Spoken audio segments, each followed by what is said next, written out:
Today we're going to read Little Red Riding Hood. Once upon a time, Little Red Riding Hood lived with her mother in a cottage in the woods. One day, Little Red Riding Hood's mother sent her to visit her poorly grandmother. She had not walked far when a wolf jumped out at her. Little Red Riding Hood was scared, but the wolf smiled and asked her where she was going. To visit my grandmother, she replied. And where does your grandmother live, my dear? Asked the wolf kindly, too kindly. She lives in the house in the middle of the woods, said Little Red Riding Hood.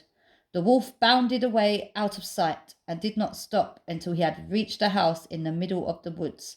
Once there, the wolf knocked on the door. A voice inside called, Who is it? It is I, grandmother, Little Red Riding Hood. Come in, my dear, grandmother called. The wolf opened the door, leapt in, and roared at Little Red Riding Hood's grandmother. She was so scared that she leapt out of bed and hid in a wardrobe. A little while later, Little Red Riding Hood reached her grandmother's house and knocked on the door. A gruff voice inside called, Who is it? It is I, grandmother, Little Red Riding Hood. Come in, my dear, called a voice. Little Red Riding Hood opened the door and stepped in. The wolf was sitting in bed, wearing grandmother's bedclothes. What big ears you have, grandmother, Little Red Riding Hood exclaimed. All the better to hear you with, the wolf replied. What big eyes you have, grandmother, Little Red Riding Hood exclaimed. All the better to see you with, the wolf replied. And what big teeth you have, grandmother, Little Red Riding Hood cried.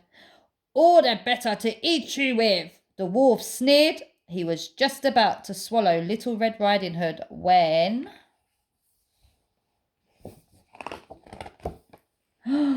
A friendly woodcutter heard the commotion and ran into the house. The wolf was so startled that he leapt out of grandmother's bed and ran away into the woods. He was never seen again. Help! Help! Cried a small voice from the wardrobe. The woodcutter opened the closet door, and out fell Red Riding Hood's grandmother, scared but safe. The woodcutter helped grandmother back into bed. Then he walked Little Red Riding Hood through the woods to her mother's cottage just in time for tea. Thank you, guys.